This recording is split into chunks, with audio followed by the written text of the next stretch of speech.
Estamos novamente aqui para mais uma aula do nosso curso de Teologia do Progresso Espiritual. Esperamos que todos estejam na paz de nosso Senhor Jesus Cristo, amparados pelo manto santo de nossa Mãe Santíssima, Nossa Senhora. Iniciemos, como de costume, com a nossa oração ao Divino Espírito Santo. Divino Espírito Santo, amor do Pai e do Filho, inspirai-me sempre o que devo pensar, o que devo dizer, o que devo calar, o que devo escrever, como devo fazer, para obter a vossa glória, o bem das almas e minha própria santificação. Glória ao Pai, ao Filho e ao Espírito Santo, como era no princípio, agora e sempre. Amém. Hoje daremos, por assim dizer, continuidade ao assunto da aula anterior, sobre a oração dos principiantes, onde ao final dela começamos a falar sobre a meditação.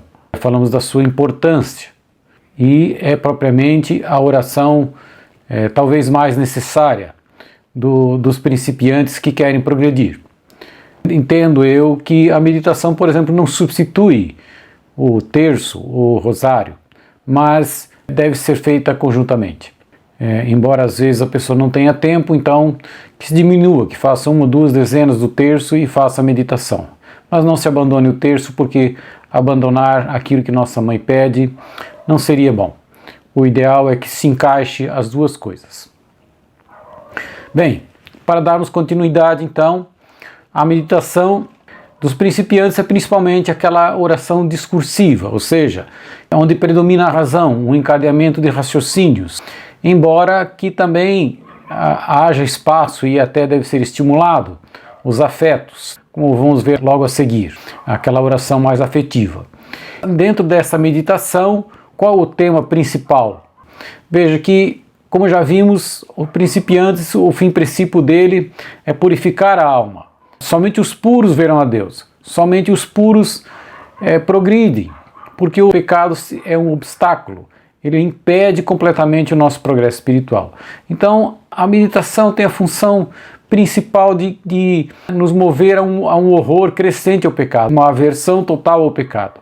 E por isso, todos os temas de meditação devem ser, principalmente, não somente, evidentemente, devemos crescer também em tudo, mas dar uma atenção maior, digamos assim, especial à questão do pecado. Por isso, vamos ver, meditar sobre as causas das quedas no pecado, meditar sobre a mortificação que atua como um remédio, como um preventivo contra o pecado, os principais deveres do Estado, porque conhecendo que nos incumbe fazer, conhecemos também onde erramos, a fidelidade à graça e o seu abuso, quando que abusamos da graça de Deus, o que constitui-se esse abuso da graça de Deus, e também meditar em Jesus Cristo, como modelo nosso, como modelo dos penitentes, daquele que fez penitência para pagar por nossos pecados. Então, no que concerne a adquirir esse horror crescente ao pecado, a gente tem que meditar primeiro no fim do homem e do cristão, né? Para que o homem veio na terra? Glorificar a Deus por uma vida santa, para um dia estar unidos a Deus completamente no céu. E também vamos meditar nos atributos divinos, nas qualidades de Deus, a onipresença, né? Que Deus está presente em todas as coisas e principalmente na nossa alma, na alma do cristão em estado de graça, o que pode ser perdido pelo pecado. Também a santidade de Deus, né? Quando imaginamos a santidade de Deus, não só de Deus, do próprio Jesus, né? Que também é Deus, mas também de Nossa Senhora, isso nos constrange a repelir o pecado de nós. Nos sentimos pequenos e queremos nos purificar cada vez mais. Também meditar sobre a justiça, como pune severamente o pecador se morrer em estado de pecado grave.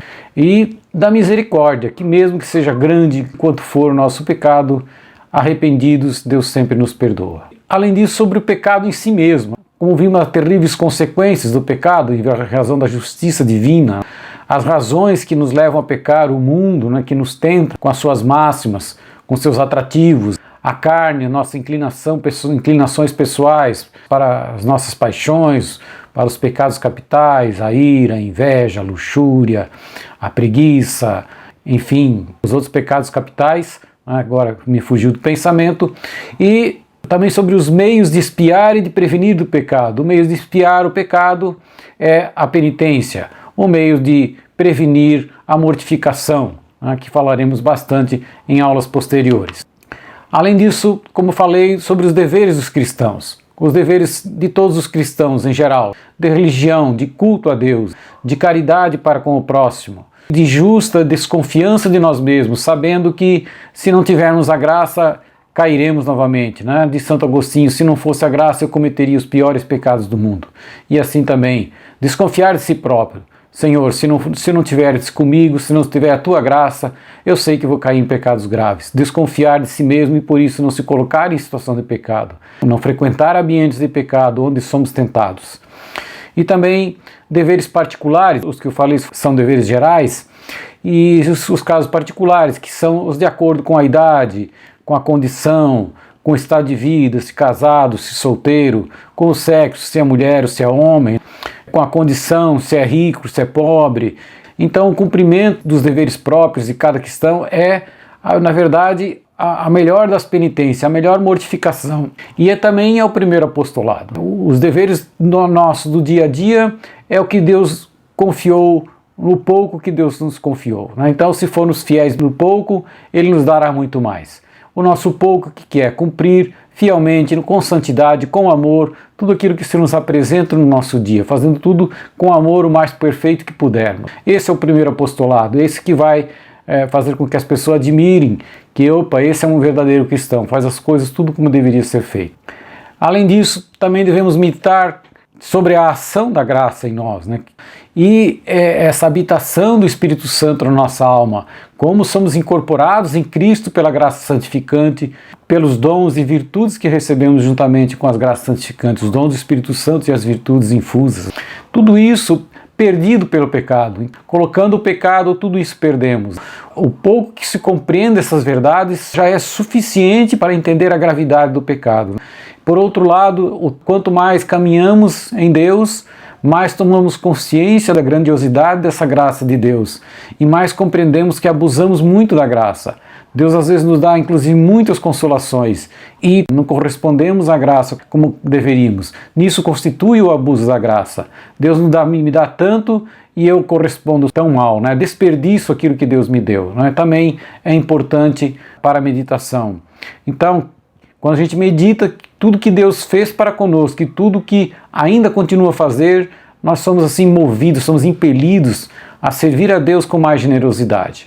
Depois de tudo isso, nós vamos meditar ainda em Jesus como modelo dos penitentes, né? Jesus que impôs a si mesmo uma vida de pobreza, de obediência, de trabalho, para dar o exemplo dessas virtudes. Então, desde pequeno, despojou-se de si sendo Deus, veio ao mundo como um homem, como homem pobre, despojado de riqueza, vivendo em um lugar muito simples, de pessoas que não têm nada, desprovidos de todos os bens, amparados só pela graça de Deus. Ele mesmo dizia, o Filho do Homem não tem onde reclinar a cabeça, porque depois também se fez como que andarilho, indo de casa em casa, nas casas onde o acolhiam. E também muito mais, e acima de tudo, o Jesus penitente da paixão, do horto das oliveiras, da flagelação, daquele que carrega a cruz, daquele que morre e sangra na cruz por nós, que doa todo o seu sangue. Os santos são unânimes em afirmar que a meditação da paixão de Jesus é muito eficaz para a nossa santificação.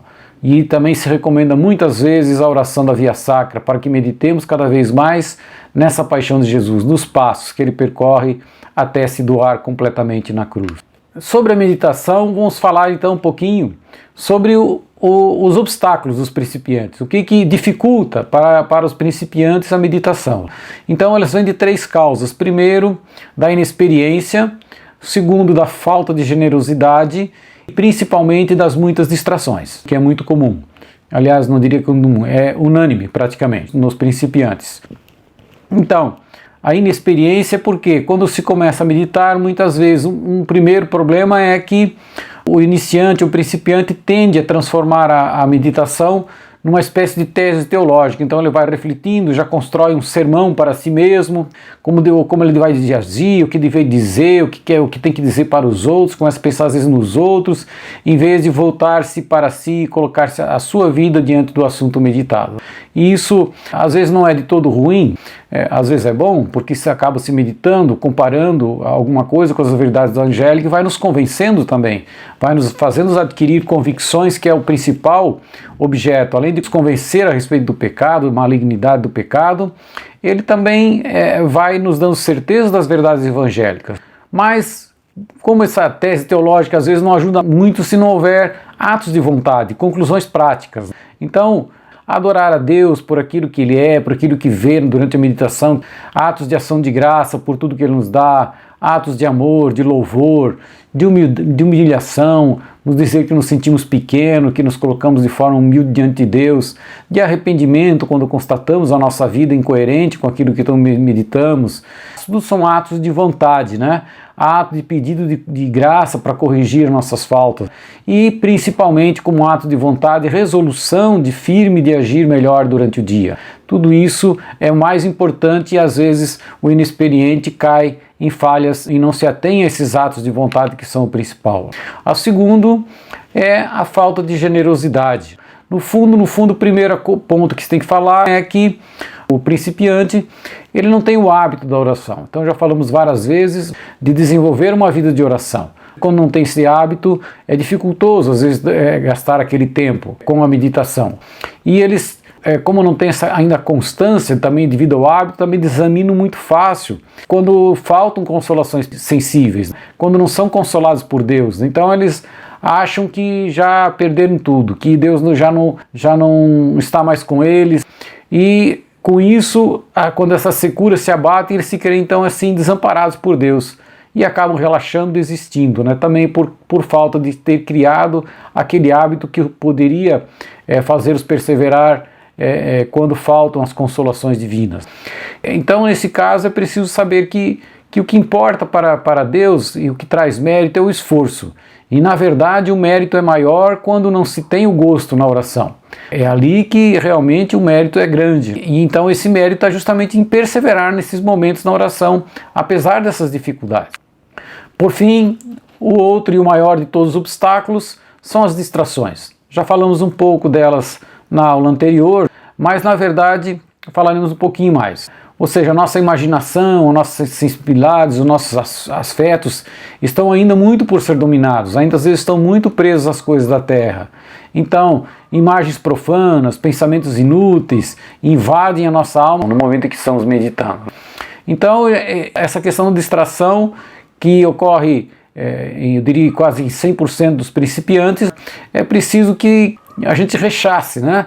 Repelir isso aí com prontidão, com persistência. Então logo a gente percebe, porque às vezes a gente não se dá conta quando, como vai ver, já está viajando, num pensamento está longe. Então à medida que nos damos conta, o próprio Espírito Santo nos adverte. Então mansamente, sem nos irritar contra nós mesmos, sabendo que isso acontece com todos, voltamos para o assunto da meditação. Não há culpa nossa, né? É bom que se saiba, quando não nos demoramos nessas distrações, ou seja, quando nos damos conta, prontamente voltamos para o assunto, não há nem sequer pecado venial. E esse esforço é também um ato meritório de se manter em meditação. Na verdade, para melhor vencer, né, é reconhecer a nossa fraqueza, a nossa própria incapacidade de meditar e pedir a graça de Deus. Senhor, ajuda-me, quero fazer uma boa oração, quero fazer uma boa meditação. Né? E às vezes, aliás, eu acho muito recomendável, até vamos falar um pouco, que pode ser usado um livro para melhor fixar a atenção. Né? Então, lê um trechinho, pensa um pouquinho naquele trechinho que eles chamam hoje de leitura orante, pode ser do Evangelho, da Bíblia ou de um livro espiritual, de alguns deles que inclusive vamos citar daqui a um pouco. Quanto a essas distrações, como falamos já na aula anterior, é preciso principalmente atacar as causas da meditação. A verdade é que a distração, se durante o dia a gente teve uma vida, como posso dizer assim, dissipada, nos preocupamos com tudo, com todas as coisas, às vezes, muitas vezes inúteis, as necessárias também. Então, quando estamos a sós, e aí queremos ver uma televisão, queremos noticiário, queremos ver novela, queremos escutar uma música profana, queremos jogar no computador, queremos ver o WhatsApp, e assim vamos todos desperdiçando nosso tempo e dissipando, sempre com novas ideias, atacados, né, que somos pela curiosidade de querer ver, querer saber, e evidentemente tudo isso afeta depois a distração, ou seja, vivemos o dia longe de Deus, num chamado ateísmo prático. E evidentemente isso vai nos afetar na hora da meditação. Mas também podem ocorrer preocupações, que às vezes não temos domínio sobre isso. Então nos abatem problemas no serviço, problemas em casa, às vezes discussões na família, e aquilo realmente passa a dominar nossa mente e fica muito difícil a meditação. Às vezes nesse momento, às vezes é até melhor deixar, né? Ou ler realmente um livro e outra coisa, porque realmente às vezes são muito perturbados, convém abandonar-se em Deus, pedir a graça de se libertar daquilo e deixar essa meditação para talvez mais tarde. O ideal já é ir, como já vamos falar há pouco, e preparando a meditação já na noite anterior. E à medida que a gente vai progredindo, né, na prática, no recolhimento, no abandonando mais as coisas do mundo, nos desapegando das coisas do mundo, as distrações vão diminuindo. E às vezes, quando estamos sempre meditando nessa presença de Deus, nesse exercício da presença de Deus, as distrações vêm, às vezes, até com outros assuntos espirituais que pouco prejudicam. Então começamos também a aprender a controlar melhor a imaginação e a memória. Essa imaginação que vagueia, que fica viajando, como a gente fala popularmente. E também para isso, para distrações, então ajudam muito os métodos de meditação que vamos falar agora, que eles ajudam a superar esses obstáculos, principalmente da inexperiência e da distração. Esses métodos, à primeira vista, eles sempre parecem um pouco complicados. Não vamos falar de métodos especificamente, apenas de uma forma geral. Mas no início, às vezes são um pouquinho difíceis. Mas se a pessoa tiver um pouquinho de perseverança, em 1, 2 semadas, ele já está quase decorando. E depois de um mês, com certeza, já decorou e aquilo fica muito fácil de seguir. E de uma maneira geral, nós vamos falar dos pontos comuns a praticamente todos os métodos de meditação que encontramos, né? Temos aí um famoso método de Santo Inácio, outro de São Sulpício, da escola francesa do século XVII. Existe também São Francisco de Sales, que tem seu método. Todos eles constituem quanto à preparação. A preparação remota, uma preparação próxima e uma preparação imediata, um pouquinho antes de começar a meditação. Essa preparação remota consiste em justamente o que eu estava falando há pouco, é buscar harmonizar a nossa vida com a oração. Ou seja, já durante o dia, procurar mortificar os sentidos, as paixões, para não divagar tanto, para abandonar os pensamentos inúteis, os vãos pensamentos, e à medida que a gente vai vendo que estão pensando bobagem, colocar sempre mais uma oração, tentar uma vida mais recolhida, mais na humildade. E quanto mais progredimos nessa preparação remota, ou seja, numa harmonização da nossa vida com a oração, melhores vão ser as meditações. Depois existe uma preparação próxima. Se você faz, por exemplo, a meditação pela manhã, o ideal é já separar a matéria que vai ser lida na noite anterior e já dar uma lidinha no que vai se programar para meditar, né? E depois, ao acordar, já se colocar na presença de Deus, já lembrar daquilo que leu e já colocando a sua vida nas mãos de Deus, desejando viver para a glória de Deus naquele dia. Isso é a preparação remota. E a imediata já é o próprio início da meditação. Então, colocar-se na presença de Deus, pedir o Espírito Santo para meditar bem, reconhecer-se indigno e incapaz de bem meditar. Temos que pedir também para fazer uma boa oração. Tudo é graça de Deus. Até bem orar é graça de Deus. Então, bem meditar é uma graça. Então, pedir o Espírito Santo, Senhor, que eu faça uma boa oração, que eu hoje me abandone em Ti como deveria, que faça a Tua vontade na minha oração. Depois, a meditação propriamente dita. Ela envolve alguns aspectos. O primeiro, culto a Deus, né? A divina majestade, louvor, adoração, gratidão por mais um dia, por adoração por tudo que Ele faz por nós, por tudo que Ele é como Deus, na grandiosidade, imensidade, onisciência, onipresença, bondade, amor, etc, etc, tantos atributos divinos. Podemos adorar a Deus por tudo e louvá-lo por todas essas coisas.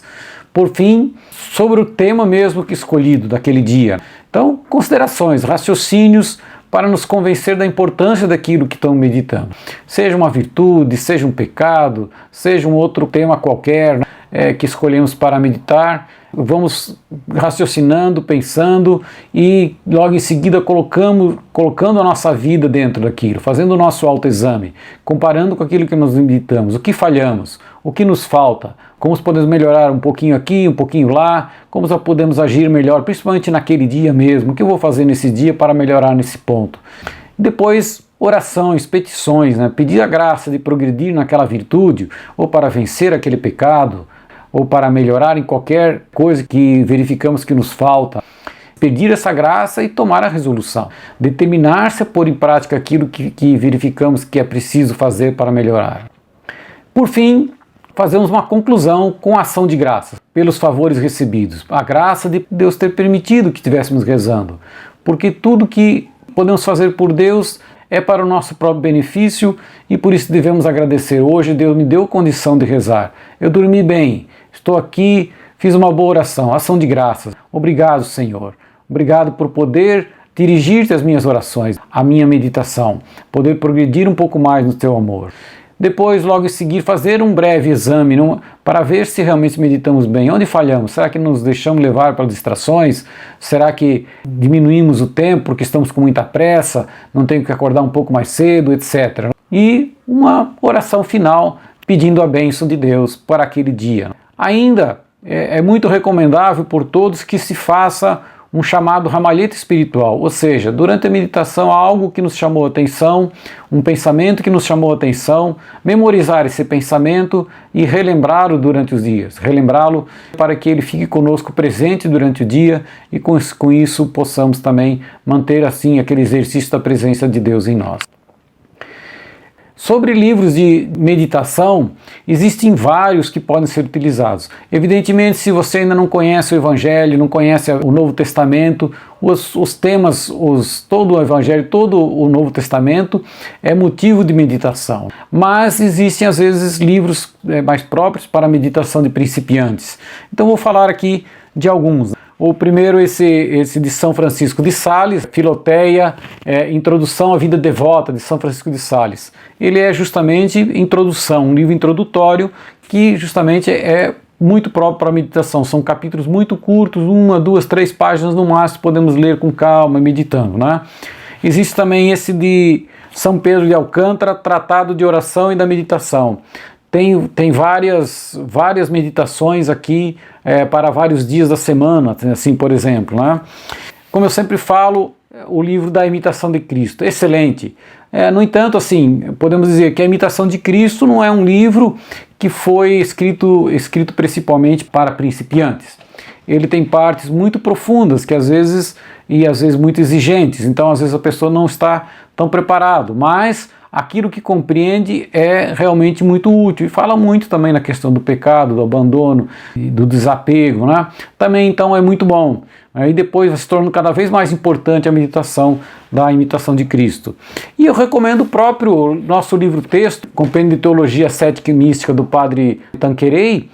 É um livro grosso e é dividido sempre em pequenos tópicos e numerados, inclusive esses tópicos. E eles são repletos de temas de meditação. Então fala muito das virtudes, dos pecados capitais, das paixões, da malignidade do pecado, tudo isso, todos esses temas que a gente abordou nas aulas passadas, tudo é objeto de meditação. Inclusive a respeito dos métodos. É bom que se diga que nós não abordamos cada método especificamente, mas dentro do livro, lá na página 296, 295, 297, vão falar dos 2 métodos de meditação que são os de Santo Inácio e da Escola de São Sulpício, né? Que falei que gerou também muitos santos, como São Luís Grignion de Montfort, São João Eudes e outros. Inclusive esse método me parece mais afetivo, melhor. Eu, pelo menos, pessoalmente gosto mais. Então, sobre a meditação, podemos concluir que é muito útil e muito necessária. Como falamos, Santo Afonso de Ligório fala ou que a pessoa que medita ou deixa o pecado ou deixa a meditação. É muito importante e nos faz cada vez mais nós sermos convencidos das verdades da fé. Com isso vamos aumentando a nossa fé, a nossa certeza das verdades reveladas. E assim, a meditação nos leva, na adoração damos a Deus as devidas homenagens. Na meditação formamos com a graça de Deus essas convicções, né, sobre o mal, sobre o pecado, suas consequências. A petição nos alcança as graças de humildade, de confiança, de amor, de esperança em Deus e também de mortificação, tudo isso, né? Então tudo isso fortalece em nós convicções, nos confirma na virtude, nos move a ter uma vida mais santa. Então é muito recomendável. Na verdade, é essencial no início da vida espiritual. Como eu falei, a vida do progresso na oração essencialmente começa com a meditação. Mais tarde, elas vão, isso com o decorrer dos anos, até eu diria, né, ela vai se esgotando, né, vai chegando num ponto que vai se tornando cada vez mais afetiva e precisamos cada vez mais desse esforço do raciocínio para ser cada vez mais um repouso, um simples olhar amoroso em direção a Deus, até que um dia, com a graça de Deus, se Ele quiser nos dar, chegaremos um dia à oração contemplativa. Então, começa sim o principiante com a meditação. Era isso que tínhamos para o dia de hoje. Peço que todos sejam abençoados por Nossa Senhora, pelo Sagrado Coração de Jesus e o Imaculado Coração de Maria, e assim que todos tenham mais uma boa semana. Agradeço a atenção de todos. Seja louvado nosso Senhor Jesus Cristo e salve Maria, nossa Mãe. Muito obrigado.